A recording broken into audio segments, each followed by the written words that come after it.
Hi, I'm Andrew Leong and welcome to #Ambitious. In this guest episode, I talk to Rhys Jones. Rhys is a business investor who invests in recruitment startups through his company, Davidson Gray. He is currently invested in 5 startup agencies and he has over 20 years experience in the recruitment industry. Before becoming an investor, Rhys ran his own successful recruitment agencies. But before we begin, I must apologise in advance. The interview was done remotely, and as Rhys was talking, sometimes for short periods, I was typing notes on my laptop to ask further questions, and the microphone picked up the keystrokes. I definitely won't be doing that again going forward. However, this doesn't take away the value of the lessons in this podcast, so I hope you enjoy it.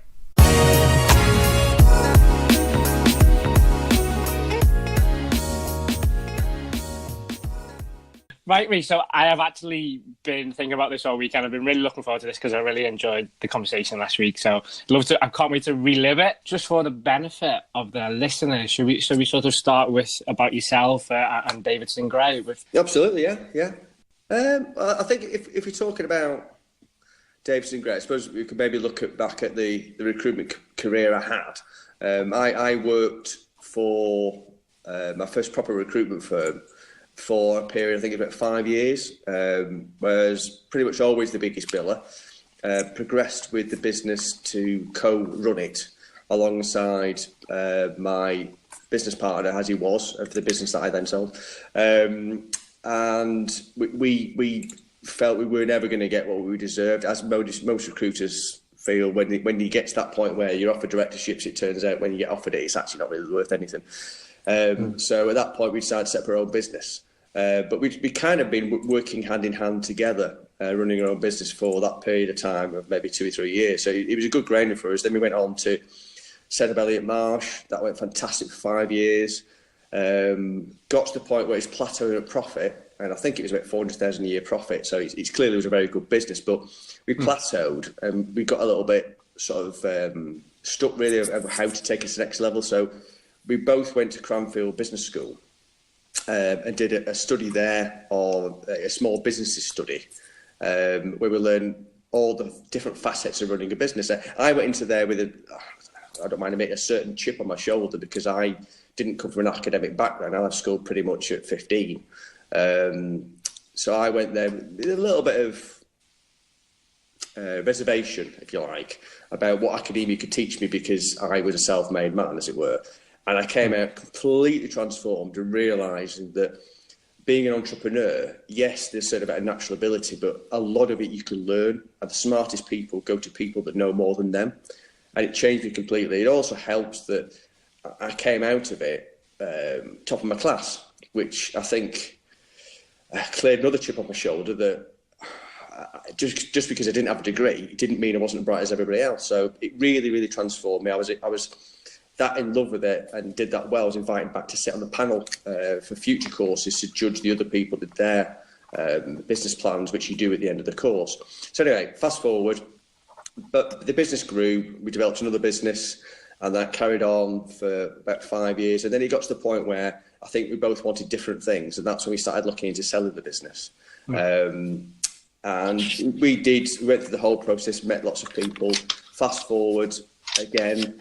And I needed to understand what I was going to do next after leaving the business, because a successful exit of the business, didn't need to work again, but I definitely needed to do something to keep me occupied and to exercise the grey matter.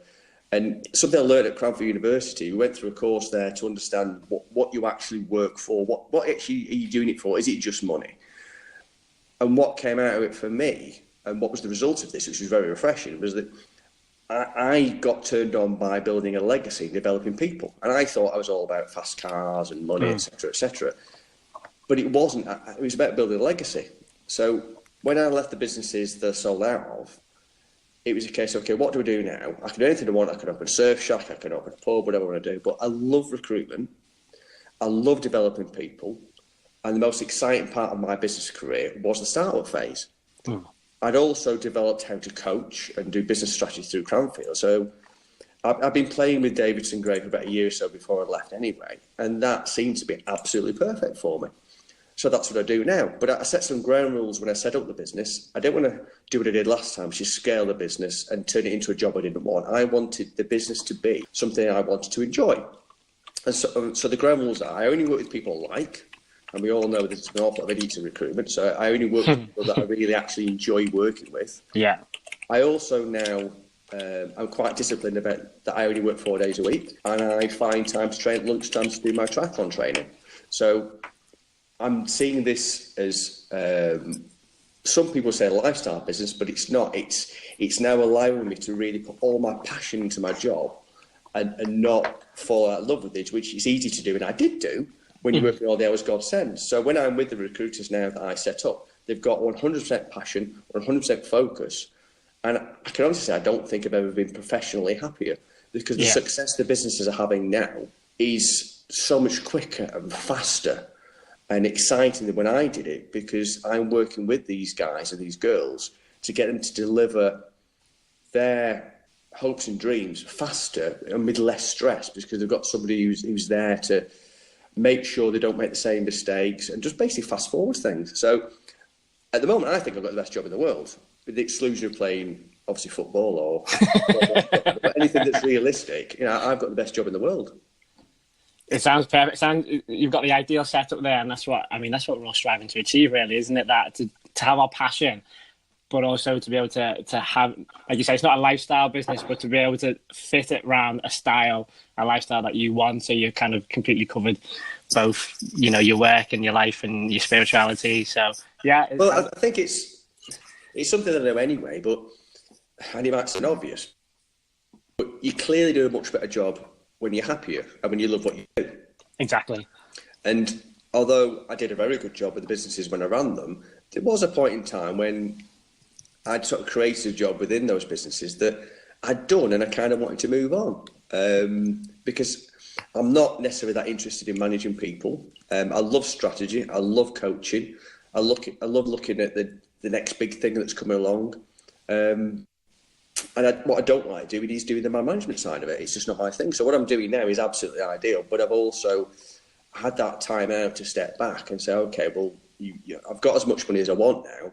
What's it all about? And it's about giving something back, and it's about creating wealth for other people, because I get a massive amount of self-satisfaction from doing that, because I absolutely adore what I'm doing, but I'm not to the point of doing too much that sometimes you can create a situation where you've got more work than you really want, and then that enjoyment just takes the shine off it a little bit. Mm-hmm. Perfect. Right, I've got a million questions that have kind of popped out of there, but I just want to go back. You said something about being the biggest biller, so that was a little bit early on in your story. So I just wanted to ask you a question with that, because it sprung up. What made you the biggest biller in your company? What was it that you did differently from everyone else? It's a good question, because when you're trying to create the biggest billers in your organisation, one of the things it took me a while, if I wanted to cotton on, is it doesn't mean making another you, because there isn't always another you. And I'm sure certain seasoned recruiters will have seen lots of very good billers that all bill well for different reasons. And if I look back at why I was successful, I think initially it was tenacity. You know, I hit the phones a lot. I was incredibly organised. But I think towards the latter end, it was because of basically the service I gave the customers. I always over-delivered, under-promised. I was uber reliable. Said I was going to do something, I did it. If I couldn't do it, I'd tell them before I couldn't do it. And I was particularly good at asking those additional questions that recruiters tend to forget once they become successful. Like, who do you know? Or who else do you know? When you're talking to people, you know, who else within your business is recruited? Just the little questions that when you become successful, you stop asking. But I think really it was down to being not obsessed, but it's a massive driver for me, was giving quality all the time. And I'd got that from earlier in my career before I got into recruitment. I used to work in the Halifax Building Society. And with them, the customer was always king. And that sort of was bred into me, that the customer is the most important person. So when I was a recruiter, the customer, which was both the client and the candidate, were always the most important thing. And as long as I was uber reliable, then, people would always come back to me. And I think that's probably a large part of it, because towards the end of my time as an employed recruiter, then it carried on for someone else self-employed, is I never really did new business. I didn't need to do new business because everybody came to me. Which is the perfect scenario. That's the perfect marketing, really, isn't it? When you've got more inbound and you can do outbound and everyone's coming to you and you're known as the industry leader, basically. Well, it's for me, it sells. Completely agree. It's great. It's great being the best salesperson in the world and opening doors, but service sells. And if you become the solution for problems for your client, then you're the go-to person. And they're never going to let another recruiter in, because you provide all the solutions to the problems. And that's where I grew from starting off in sales recruitment to eventually I was doing board level. And I got involved with some of the strategic reorganisation of some of my clients. I even introduced one of my clients to who was then a candidate, and they bought a division of Siemens together. And I brokered that. And that's the level I got to. What was by being a solution provider. Do you think some agencies, because I myself are from a recruitment background, and do you think some agencies or some management practices maybe even hinder that service side of recruitment? I've seen it myself. I don't know what your opinion is, but people taking shortcuts to get a quick sale rather than think long term. Have you experienced any of that? Do you have an opinion on that at all? Yeah, I do. And if I'm honest, it's quite a strong opinion. It's just because I've always been driven by quality. Yeah. And what I can't stand is what I call as a hit and run recruiters. It's because the business, one of the businesses that I had, because of the branding that we'd done, the marketing we used to get an awful lot of incoming inquiries. And I had this particular recruiter who was always billing a lot, but I found that quite quickly he was burning clients. So he'd get a client, he'd close the deal, get the retainer, maybe place it, and then get the next one, not be able to fill it, and then just leave them hanging, and the client will come back again. And I can't stand hit and run recruiters.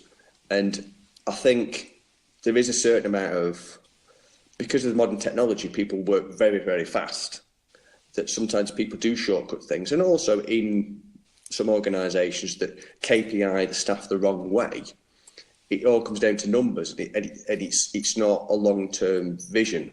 And I do come across a lot of frustrated recruiters who want to set up their own companies, who will give examples where they've got a client that they know needs nurturing before it's going to turn into any real money, but they've got a manager that's cracking their head about doing more new business, getting somebody else on board, and tell them to give it up. So you, as a recruiter, yes, you've got to think, what am I going to build this month? But if you're really going to get anywhere, you've got to think long term, because certainly you can burn clients, and if you're in a niche industry, that's going to cause you an issue. But if you want to be successful and get to that point where you're really making the good money, it's giving quality service, because your clients will come back to you, and then you spend all your time filling jobs. You're not looking for jobs because you fill them all the time. And if you get to that point, then that's when, if you want to have somebody working for you, be it a resource or a recruiter, then you can make more money, because you can then start to scale your desk. And what I mean by scale your desk, you're doing the tasks only you can do, but the tasks that maybe aren't quite so difficult, by maybe looking on LinkedIn or approaching new candidates or follow up on CVs being sent in, you can let somebody else do. So as a profit centre, if you like, that's when you start to make more money. And one of the reasons why I'm passionate about recruiters building their own business is, in effect, your desk is a business. It's a mini business. You come in every day and you make commercial decisions. Do I work on this candidate? Do I work on this client? Do I look for something new? You're constantly making commercial decisions. So you are, in effect, running a business yourself. And any business is driven by commerciality, sales, and making commercial decisions. The bits that surround it, the accountancy, the marketing, you can subcontract people to help you with. And that's, in effect, what I do with the people I partner with. They kind of subcontract me in a way to look after the parts that really hold up the recruitment side of it, subsidise it, and eventually turn it from being a hot desk into a business that's self-sufficient because of the branding that's around it. When people approach you, or when do you approach people, what's the process for you, finding a person you want to invest in, what you're looking for, or who fits your kind of perfect profile? It's an interesting question. I should know the answer, but I don't. Because a certain amount of unconscious competence, there's a certain amount I can tell, which is a bit naff, I know, but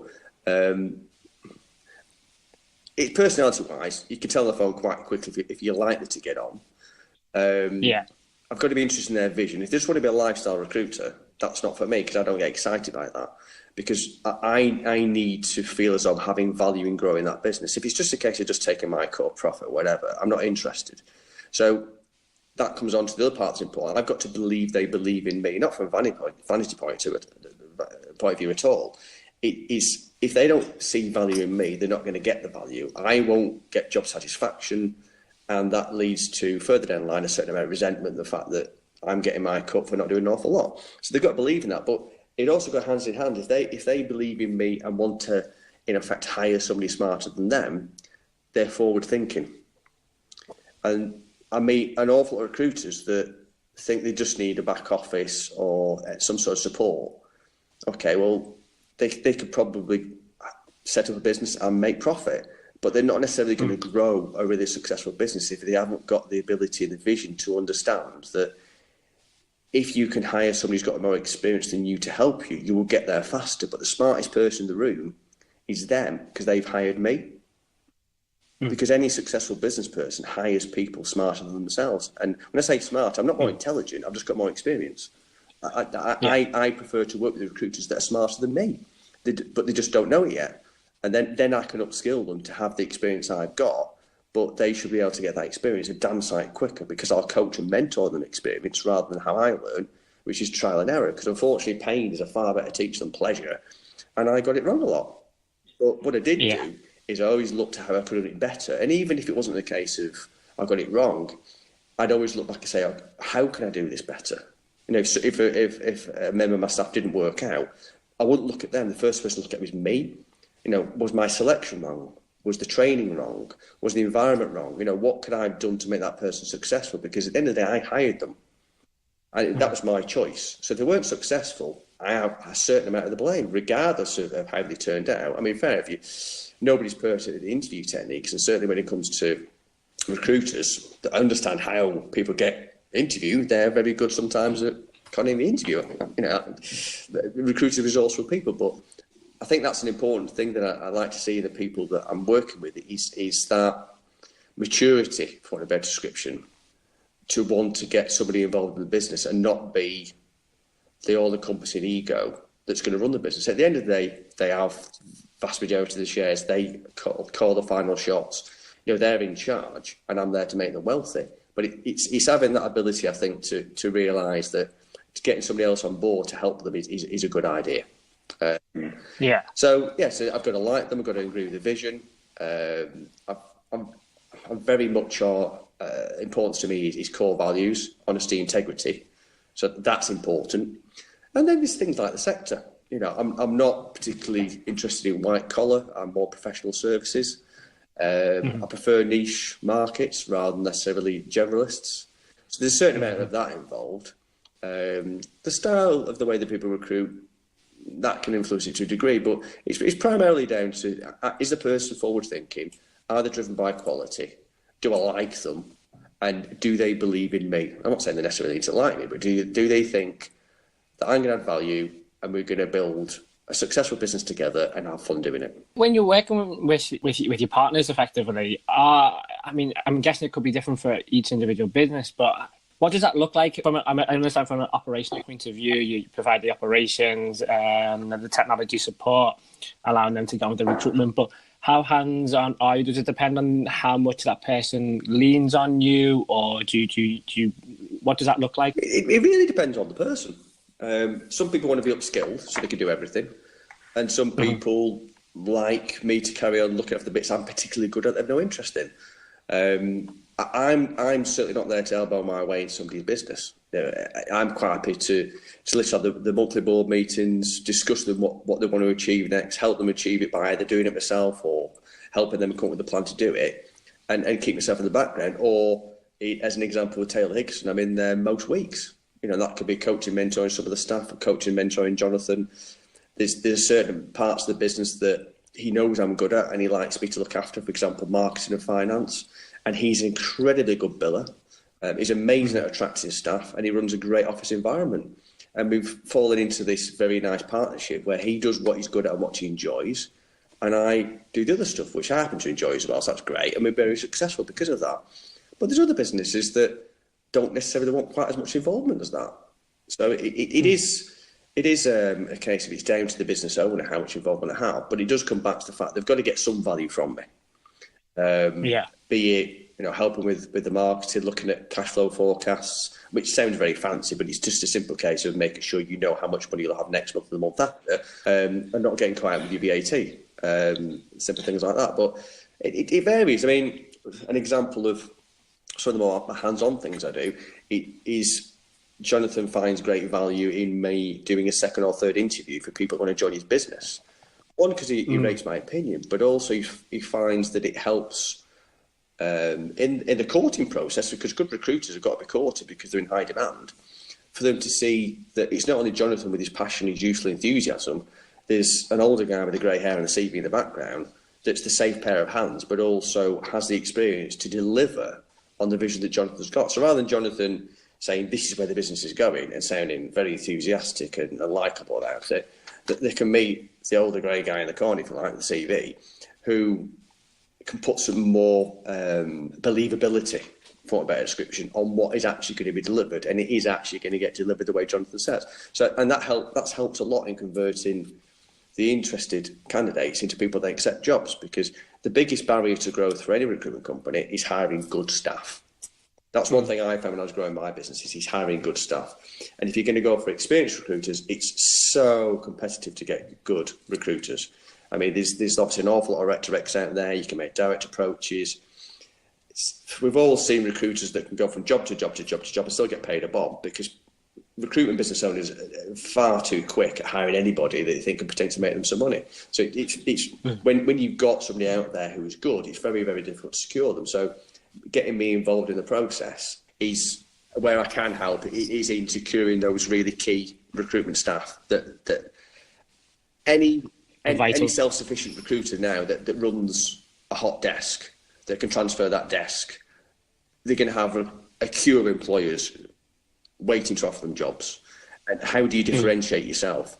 And me getting involved with the process with Jonathan, he says, and I think it is too, is a big differentiator, because they meet Jonathan with all his charisma and his passion, and then I've got the experience of growing businesses. So it makes what Jonathan is saying believable by meeting me, because I am there to help him deliver on it, because I've done it before.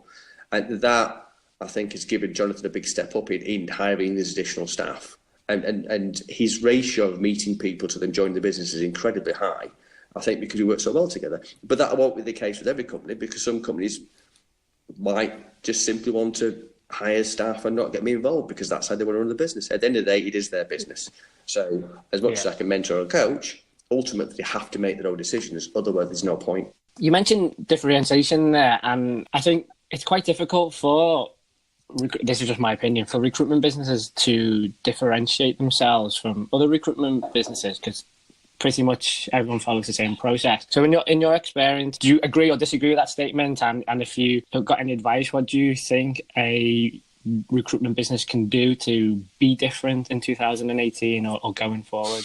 Well, I think there's probably two avenues to that question. There's how can they be different in delivery, so how the client experience them, how they can be different in attracting business. And the two are fairly different, to be fair. As far as delivery, there's new technologies so they can add value to the process. There's ensuring that there's good training going on within the companies. There's an emphasis on integrity.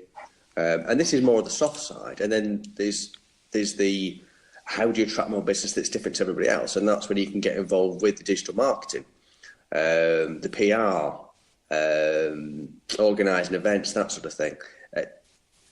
So there's a lot on both sides you can do as a differentiator. And I think to answer both those questions properly, it's not one I could do in one podcast. They'd both be completely one podcast, if not a series, added together. But as far as differentiator goes, I know obviously I'm speaking to a marketing person. I do feel that the vast majority of recruitment companies don't know how to market themselves. It's maybe some of the bigger businesses, your Michael Pages of this world, who are stock market listed, and therefore they've got a bank of excellent marketing people who know what to do. But certainly SME businesses and some large independents, they still rely very much on the recruiters doing the marketing, rather than them actually marketing the business themselves. Because the marketing, yes, it starts at the coalface, but the employer and business owner really has a responsibility for the business as a whole to have an overlooking view on brand building and marketing. And the vast majority of recruitment businesses don't, because the people that own recruitment businesses are recruitment consultants. They're not marketeers. So they look at it as a recruiter. And that's where I like to think I can add an awful lot of value to the businesses that I work with, because the marketing for the startup businesses, I market the business and brand build it for the business that they want it to be in 5 years' time, not the business now.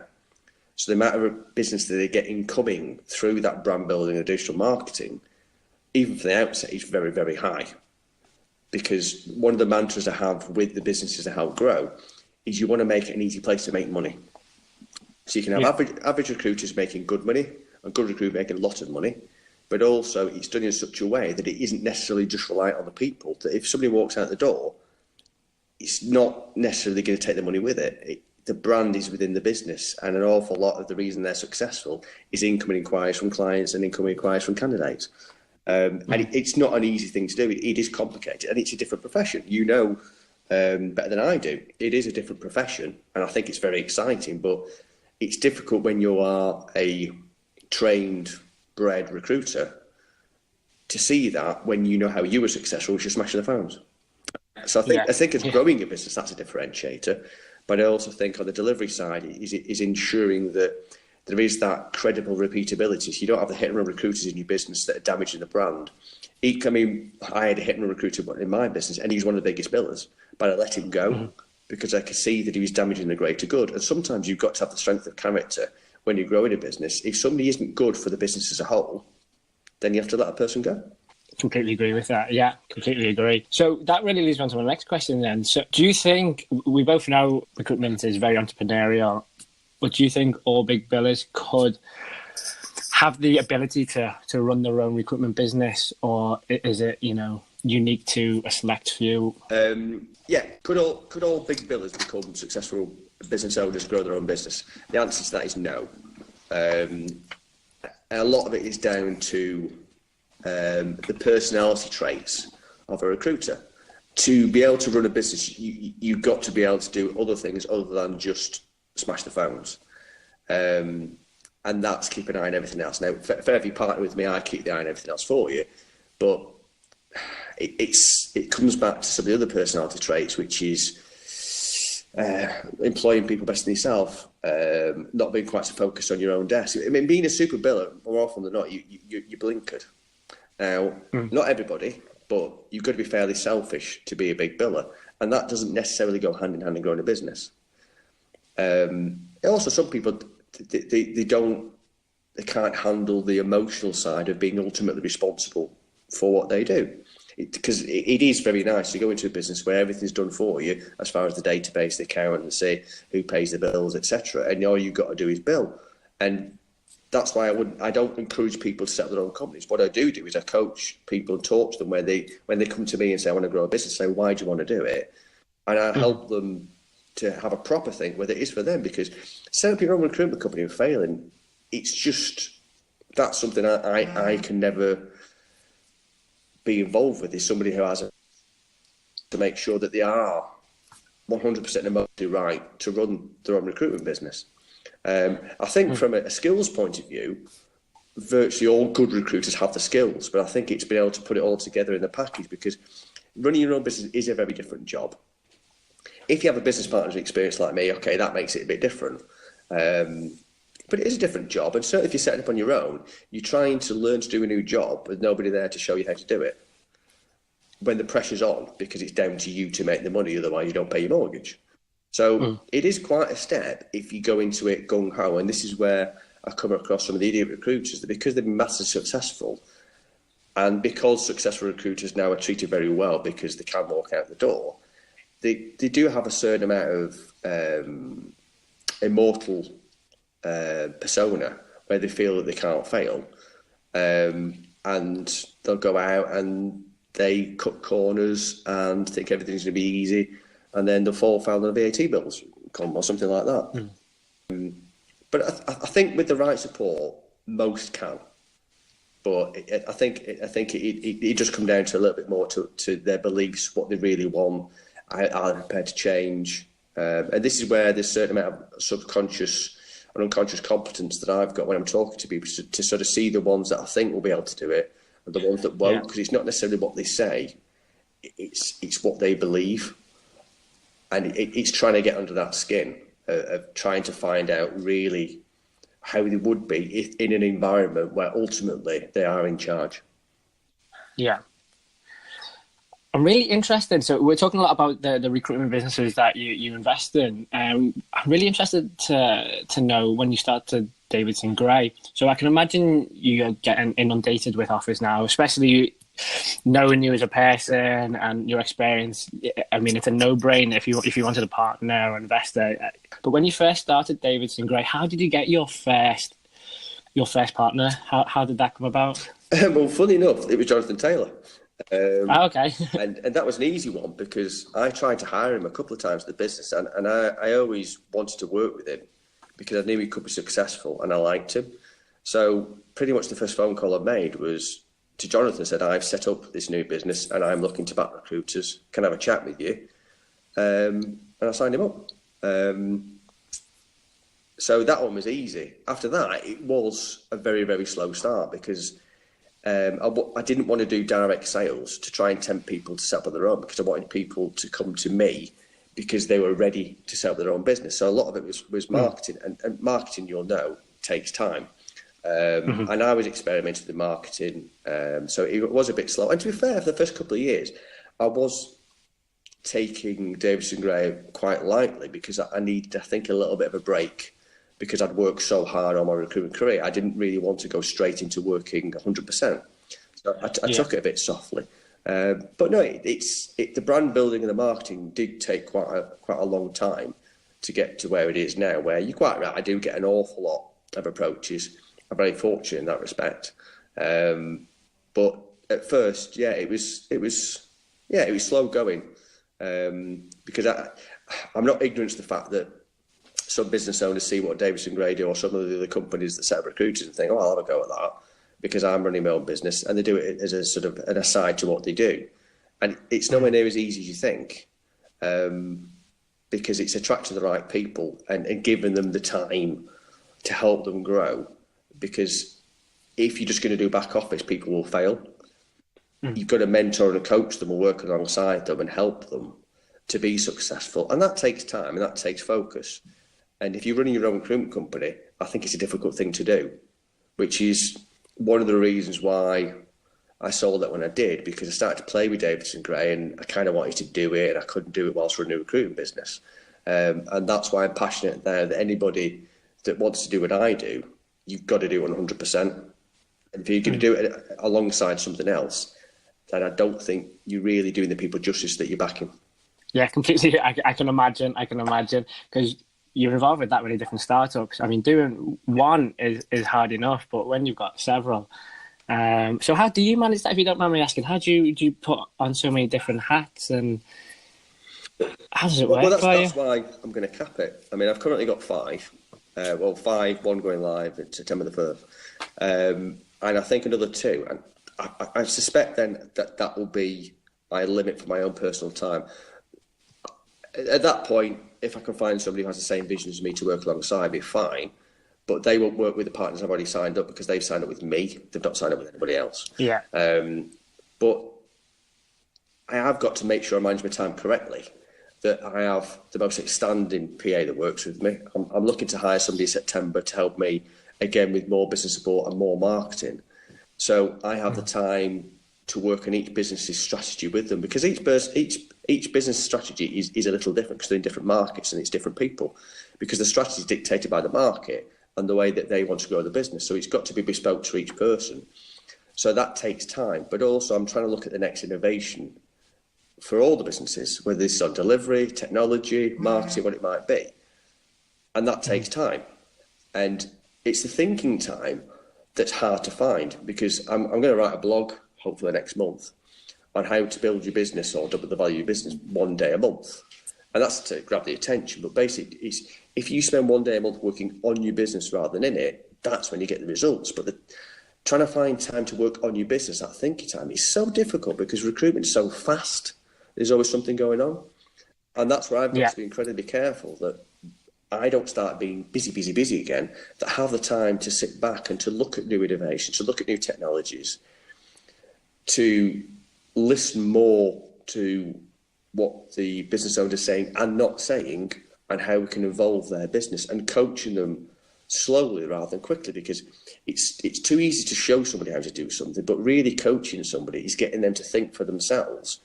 So it is their answers, and also they know how to do it next time rather than you giving all the answers. And that takes time, and you've got to make that quality time. So if I'm honest, it's something that I always have to be conscious of, because time management for any recruitment consultant or business owner is something that can always slip, and you end up doing the things you enjoy rather than things that you should do. You don't give enough time for some of the things that take time, other things. Time management is never an easy thing. And I do have to focus to make sure that I have enough wiggle room, that I've always got that thinking time to work with the businesses. So they've got a new challenge or they've got a new opportunity. I've got time to think about it and give it some serious thought and look at how we can work on it, to then go back to the business partner and have another discussion about what we can do about it. Mm-hmm. Yeah. So with your business partners, then we're starting a new business. Do they find it difficult to stay at big picture level? Do they go reverting back to hitting the phones? Or is everyone different? How do they deal with it? Everybody is different, but it's I wouldn't say easily solved, but if you have really good quality board meetings, and board meetings sounds a little bit highfalutin, just call it business planning meetings, but if you have a good quality meeting once a month where you review where you are, and from that comes actions, and those actions are minuted so everybody knows what they are, and these are decided by the directors, not by me, what these actions are. I'm not giving them things to do. They decide what's good for the business. And then you're mutually held accountable to make sure they get done for the next month. You're making steps forward.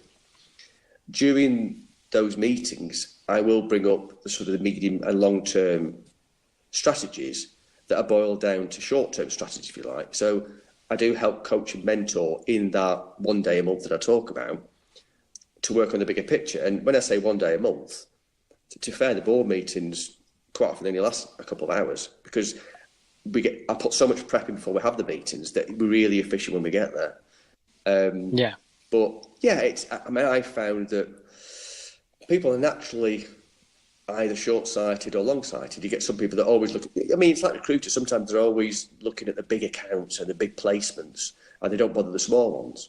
And they get caught out because they're always looking at long-term, and they haven't got enough money coming through the door. You get short-term people who won't account build. That's natural. So to help people to do both, naturally people are predominantly one. But with the board meetings, it helps people do the three, which is the short, the medium, and the long. In your position, you're talking to so many different people, I can imagine, and in recruitment, the different businesses that you've got, they'll be speaking to so many different people. Business creates business.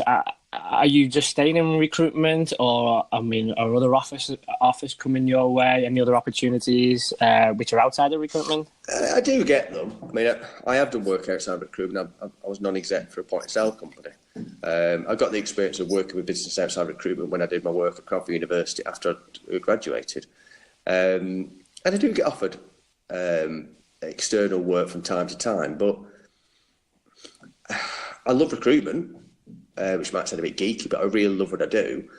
And also, I'm not ignorant to the fact that, okay, yes, I'm a professional business builder, but I'm not an expert in, for example, technology, because I get so many approaches from people with new tech. And I don't understand how necessarily to grow the branding for an app, for example. So I'm conscious because I always need to give value. And if I'm not going to give value and I'm not confident in that, I don't really want to get involved.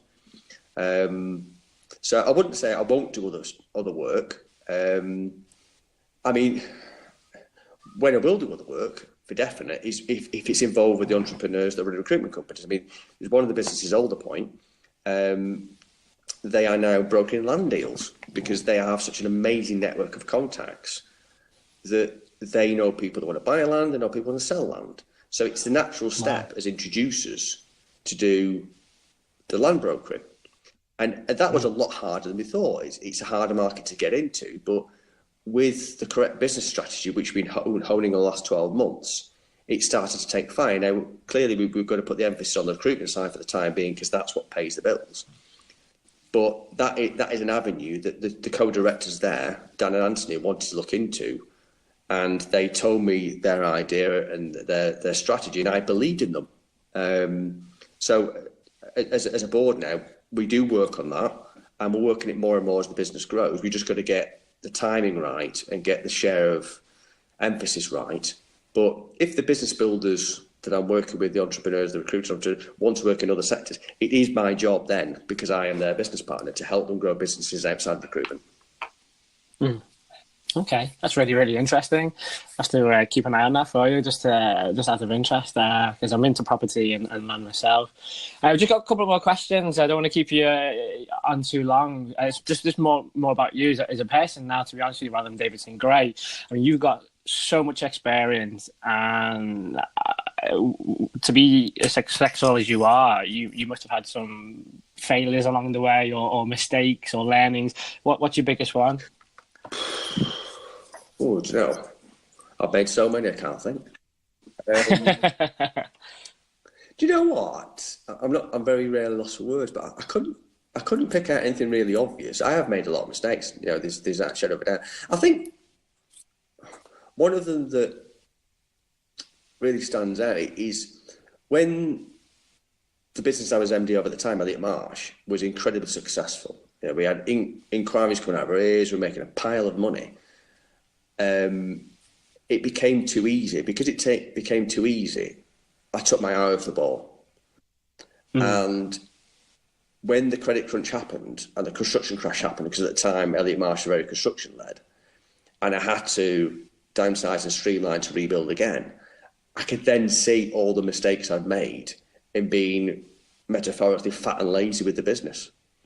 And that then taught me much, much more than growing it, was having to downside and see the things that I weren't doing well when it was easy.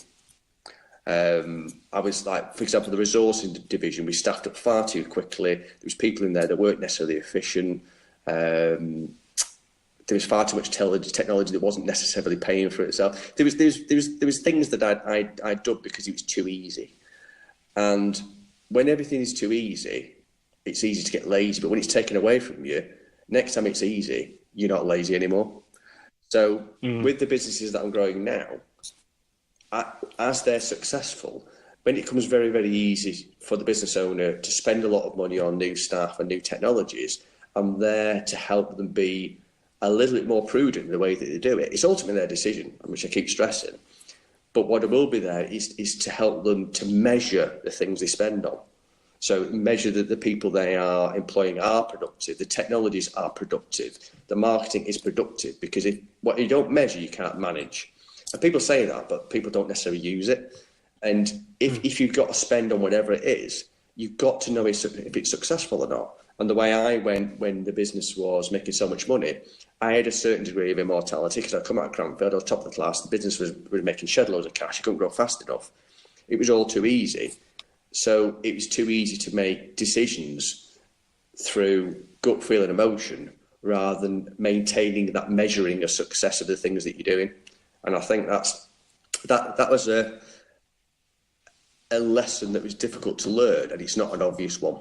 But I see it a lot in businesses in general that I have nothing to do with, the recruitment, where they become successful, the business owners become demigods, and they start to make mistakes, but they don't know the mistakes until things go wrong. And the problem with the recruitment company, when it starts to fail, it can fail very quickly, because as soon as people start leaving, people get nervous. When they get nervous, all the best billers leave because they can find jobs. So the weak ones left over, so the business isn't profitable. It's probably got very high running costs. And you can have a very successful business that can fall off the cliff amazingly quickly.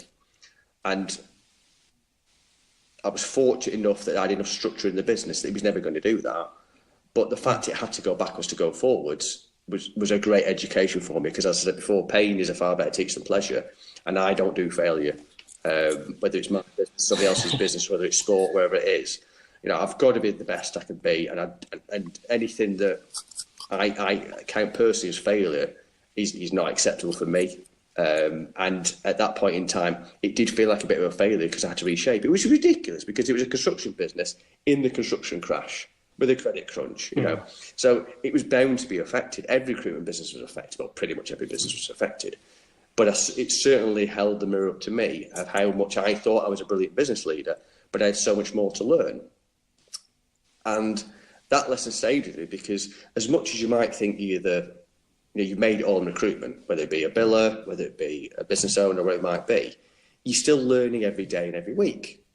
And that was another good sort of epiphany, if you like, of how much there always is still to learn, and you should never think that you know it all.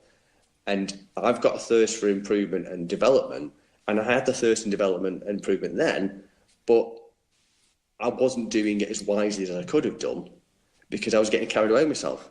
My ego had got a little bit too big. I had too much confidence, and with confidence becomes complacency.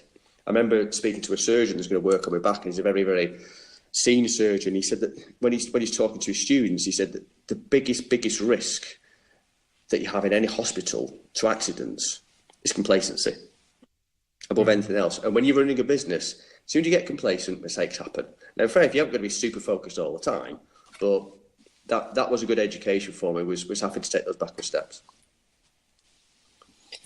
That was a really interesting answer. I'm glad I asked that question. That was brilliant. Thank you, Rhys. So what's next for you? What's next for Davidson Gray? What's happening? Well, I've got this business going live in September, which I'm working on. I won't say around the clock, so I said I work 4 days a week, but I'm working really, really hard to get that ready, because when I launch a business, for me, I want it to be like Usain Bolt as he was on the blocks.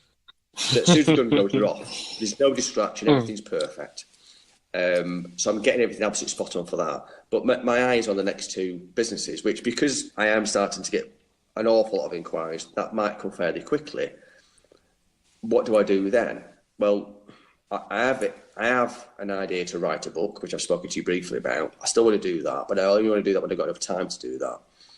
There's advances in the marketing I want to carry on doing, because I really have a thirst for knowledge when it comes to marketing. But I think at that point, it is going to be a case of, unfortunately, Davidson Gray will have to close the doors unless I find somebody else who has the same attitude to growing businesses that I have.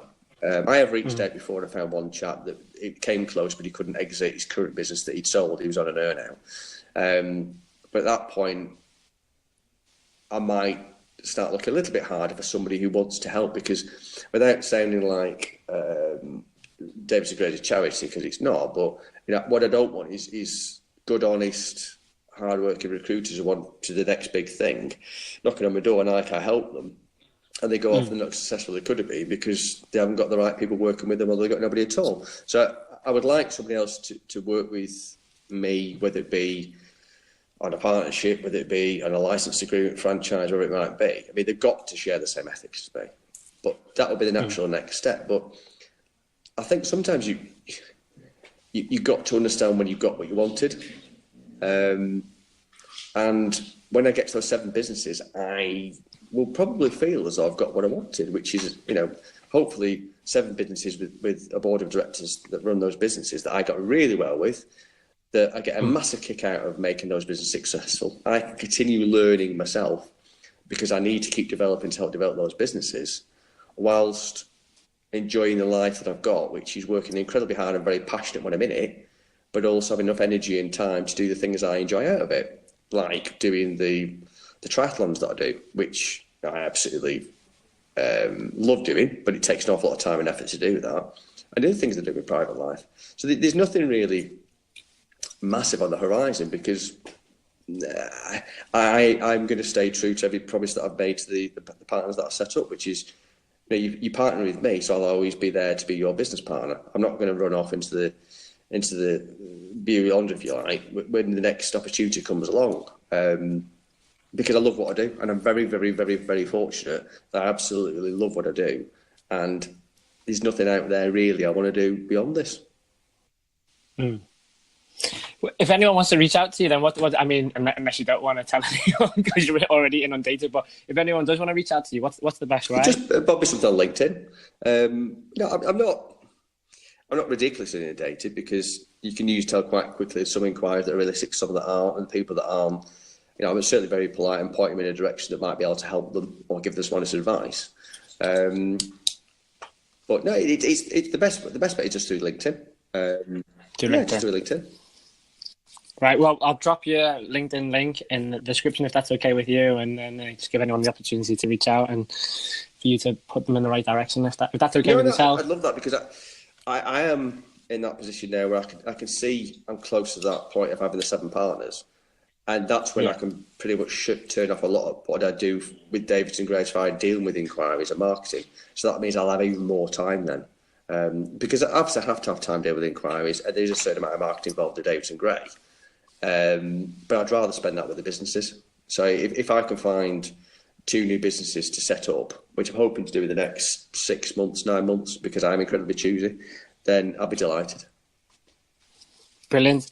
Rhys, this has been, I've thoroughly enjoyed this. There's so much gold in this episode. I absolutely love it. Is there anything else you want to share before we end it? Is there any tips or anything that you just want to get off your chest? No. Well, I think, to be fair, you've asked some really. I mean, I've been interviewed before on a podcast, but I think you've asked the most intelligent questions without sounding like I'm kissing your bum. But no, it's allowed me to come up with, I suppose, a fair chunk of stuff that, because I'm very much about sharing what I've done to help other people, and sometimes it's not easy necessarily to get that across without sounding like you're popping on about how good you are. But the way you've asked the questions has allowed me to maybe share some of the stuff that people might find useful, because it's like the blogs I've got on my website. The blogs I've got on my website aren't maybe like a lot of blogs that are really just tasters to hook somebody in to ask for more. They actually are educational. And they are written to help people. They're not written in marketing tools for Davidson Gray. Yes, they attract people to Davidson Gray, but they are there for people to learn from. So if you want to set up your own recruitment company and you don't want to work with me, then there are an awful lot of guides on there about writing business plans, forecasts, cash, how to coach people, marketing. There's so much on there, and that is what I'm really trying to do, is to help as many people as I can. Again, without sounding like I'm some sort of evangelical charity guy that's trying to change the recruitment world. I can't pretend that I am that. But what I do want to do is to help people benefit from my experience in a way that the people that want to learn or want to get better can just take a little bit of what I can share in the small amount of social media routes I've got to get that message out, if you like. To be honest with you, I think that is a breath of fresh air, and just in my personal opinion, I think the recruitment industry needs that. As you touched on before, there's a few interesting characters in the recruitment world, and it's the good people that understand service that stand out. So I'm thoroughly a big fan of your work and what you do. No, well, I appreciate that, Andrew. And the recruitment industry does get tarnished with a bad brush, but unfortunately, you do tend to find amongst the people that have made it, because they've grown into an environment where, going back to what I said earlier about being immortal, because when you're becoming successful, people tend to kiss your bum and you start to think you're a bit special, you're a bit something else, and you've got money and you feel as though you've got power.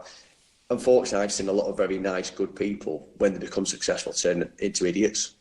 And it's unfortunate that when they get to that point where they can give people a lift up, they're too busy to put the foot on somebody's head to push them back down again so they can stay up there.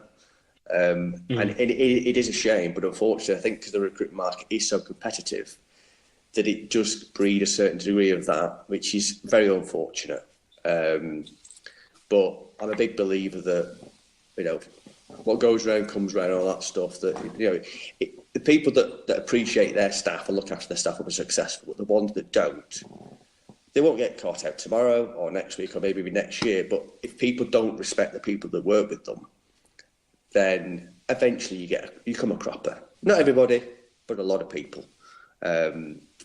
So hopefully it could be a bit of a positive selection process. You get some better people running businesses. So, Brilliant. No, completely but agree. I've enjoyed our chat, Andrew, and I enjoyed meeting you today as well.